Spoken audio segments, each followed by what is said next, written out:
Did the LA Kings make the right decision when they drafted Quinton Byfield, number 2 overall in the 2020 NHL draft? There's news that is out recently. At least one team doesn't think they did. Plus, we look at how many times the LA Kings are playing on national TV this season. It's got to be more than another local team in the area, right? Also, we've got a rain report on the Kings AHL affiliate. All that coming up on this edition of Locked On LA Kings.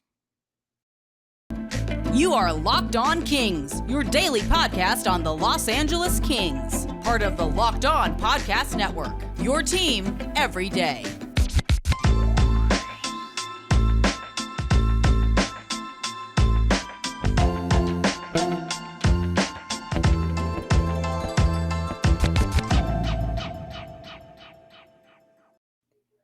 Hey, Kings fans, welcome to Locked On LA Kings, your team every day. Thanks for making Locked On LA Kings your first listen every day. We are free and available wherever you get your podcasts and on YouTube as well. Please like and subscribe if you're enjoying this content. We are at 566 subscribers and counting. Hopefully we can get to 600 by the end of the month. My name is Eddie Garcia. I am your host of Locked On LA Kings. I've worked in sports media for almost 30 years, the past 20 plus years at the Fox Sports Radio Network, where I'm a co-host, sidekick, reporter, and NHL insider, also co-host of the Puck Podcast, a weekly NHL review show that's putting out content every week for the past 16 years. And of course, most importantly to you, a longtime passionate LA Kings fan. We are 3 days away. This coming Friday, Kings rookies will be taking part in the 2022 Rookie FaceOff in San Jose. Training camp is only 8 days away. We're 15 days away from the Kings preseason opener against the Sharks and 28 days away from the Kings season opener against the Vegas Golden Knights. The Ottawa Senators recently locked up one of their top young players, agreeing with forward Tim Stutzle on an 8-year, $66.8 million contract extension with $8.35 million per season. This will kick in after this coming year. And you may ask, why do I care about this? This is Locked On LA Kings. This is not Locked On Senators. Well, if you don't remember, and I'm sure most of you do, Tim Stutzle was the player that was selected number 3 overall in the 2020 NHL draft. He was selected one pick after the LA Kings selected Quinton Byfield with the number 2 overall pick in that draft. Now, back in 2020, there was debate as to which player should be taken at number 2, Quinton Byfield or Tim Stutzle. There was no debate, by the way, who was supposed to be taken number 1 overall. That was Alexis Lafreniere of the New York Rangers. But again, there was debate not only amongst Kings fans, and I'm sure people within the Kings organization, but the NHL media and fans in general. Who should the Kings take at number 2? There was a lot of debate. We're going to talk about that now because, again, the Ottawa Senators just made a long-term commitment to Tim Stutzle. They clearly believe that they made the right choice or that the Kings didn't make the right choice at number 2 and locking up this very good young player for many, many years to come. To revisit some of the arguments about which player the Kings should have taken at number 2, either Quinton Byfield or Tim Stutzle. Stutzle had been playing professionally for a season over in Germany. And so there was the thought, and justifiably so, that this was a guy who was playing against grown men in a professional league in Europe, and that he had kind of proven himself a little bit more as far as the competition he had faced. At that point, Quinton Byfield was playing amongst his peers, 18-year-olds, in the Ontario Hockey League. Stutzle was coming off a 7-goal, 27-assist season, 34 points in 41 games for Mannheim in the DEL. Byfield was coming off a 32-goal, 50-assist season, 82 points for the Sudbury Wolves in the OHL. Stutzle's game was considered more developed at the time. He was not seen as quite as much of a project as Quinton Byfield was, if you can be a project at the number 2 overall pick. But the point was, the general consensus was that Stutzle was a player who would come in right away and be able to produce for you pretty much right off the bat. Whereas Quinton Byfield was a little bit bigger of a player, taller, a little bit gangly, and that he was still kind of growing into his body and was going to take a little bit more time to develop his NHL game. Byfield checking in at 6'4", 215 at the time that he was drafted. And so far in their brief NHL careers, I think the stats have shown that the scouting reports at the time were accurate. Stutzle has 34 goals, 87 points in 132 NHL games so far. He was second on the Senators with 58 points last season, 22 goals, and 36 assists. That was in 79 games. Byfield has a total of 5 goals and 6 assists for 11 points in 46 NHL games. Obviously, Tim Stutzle has played a lot more NHL games, 86 more to be exact. So it follows that he should have better numbers. But clearly, at this point, Tim Stutzle is the better NHL player right now. He's averaging 17 goals and 43 and a half points per season. And that is backing up the fact, again, that when you looked at these two players, all the people that were in the know were saying Tim Stutzle is a more NHL ready player than Quinton Byfield. And so far, again, the stats have shown that that is the fact. But the question is, was Quinton Byfield the right choice for the LA Kings? At the time, the thinking was that center is a position of depth for the Kings, with Anze Kopitar being the top line center. Quinton Byfield was slated at the center position, where Tim Stutzle was more of a winger, and he has been playing wing at the NHL level. So when you look at the two players and you debate, which player is more valuable, there is the thought that centers are more valuable than wingers. Certainly, it depends on what is the makeup of your team. But again, at the time, the Kings had Anze Kopitar. They then added Philip Deneau. So Quinton Byfield was never going to jump in and be a first or second line center quickly, even regardless of where his development was. So I think the Kings felt like at the center position, you want to be strong up the middle, draft a big, strong guy like Quinton Byfield, who's growing into his body. He's a guy who can learn from someone like Anze Kopitar, who is obviously a bigger player, who uses his body very well in shielding defenders away from the puck and things like that, and that his game translated into a Kopitar like game. So far this has played out. And I think if you're asking the question, who won who's got the better of that draft pick or that decision at number 2 and number 3, it's pretty obvious that the answer is the Ottawa Senators at this point. But this question ultimately is going to be answered by how their careers turn out. And these are two guys that are just getting started. So it's still a question that you can't answer it right now, and that's what we're going to do because we're here now. But it's still to be determined ultimately. But right now, I think there's no question that the Ottawa Senators are very pleased with Tim Stutzle, and the LA Kings are still hopeful about Quinton Byfield. There's no question that the best player right now in the moment today is Tim Stutzle. So we're still waiting to see about Quinton Byfield. And I think the signing of Tim Stutzle and the numbers that he's put up so far, is certainly put fuel to the fire of those out there. And there are certainly those Kings fans out there that feel like even at the time, Tim Stutzle should have been the choice. But remember, the Kings were rebuilding at the time. So were the Ottawa Senators, to be fair. And we'll never know what Ottawa would have done had they had the number 2 pick. My feeling is they probably would have taken Quinton Byfield as well, but we'll never know the answer to that. How it's played out now is that, like I said, Stutzle has been the better player so far. And I know that there are people out there who thought that Stutzle should have been the pick for the Kings. And certainly to this point, those people are sticking out their chest and saying, told you so. The Kings didn't pick the right guy. And again, they're at this point, there's not really a great argument against what they're saying. The evidence is there that so far Tim Stutzle has been the better player than Quinton Byfield. But I still think that there is the story has yet to be completed, obviously, for Quinton Byfield. He is, I think, developing. We know about the injury last year. That is a bit of an excuse. But the fact is, Tim Stutzle has produced. Quinton Byfield has not yet.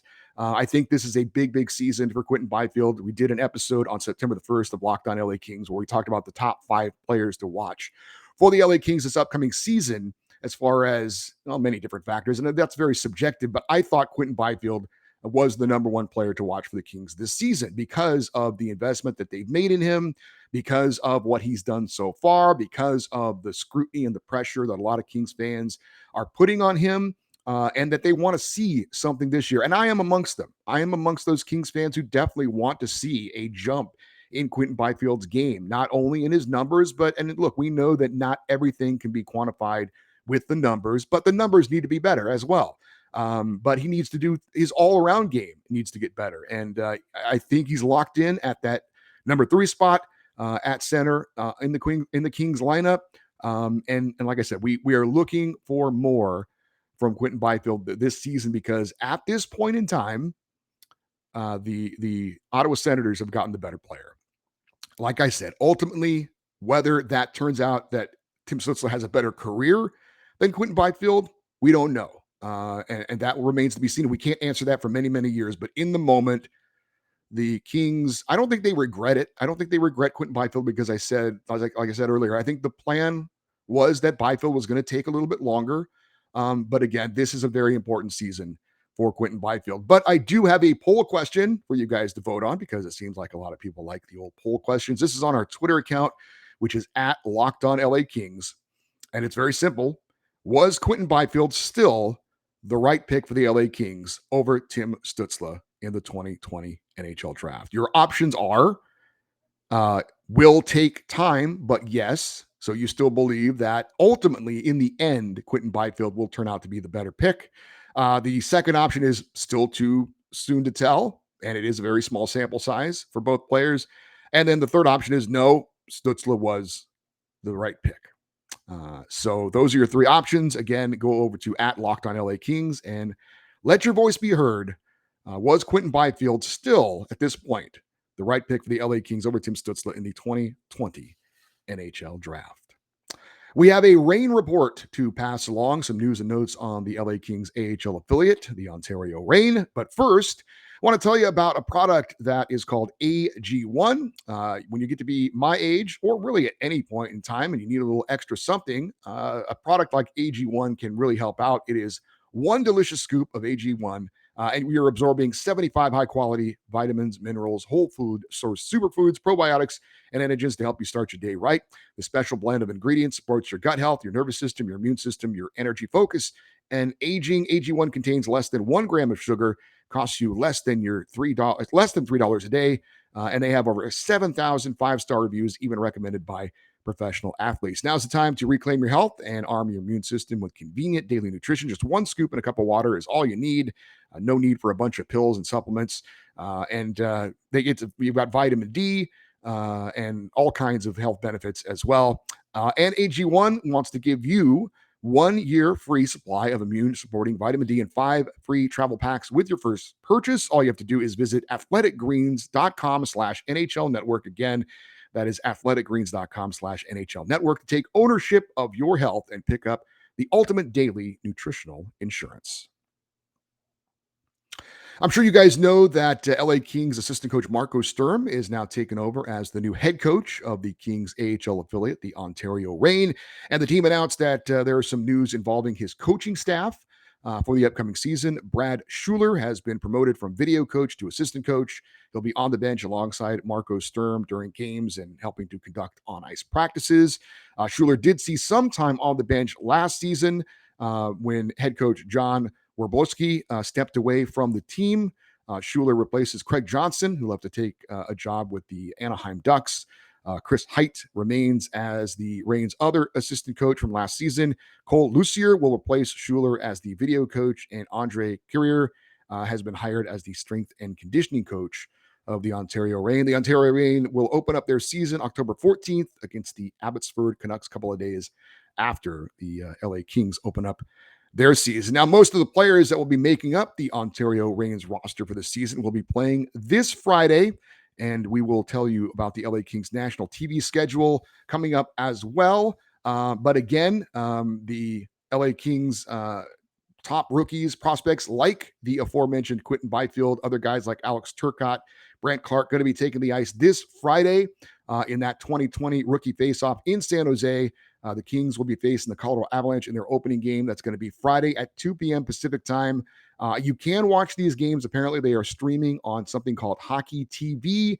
I have never used this product, so I can't vouch for the quality of it, or are there announcers for this, or is it just somebody with a camera that is streaming these games?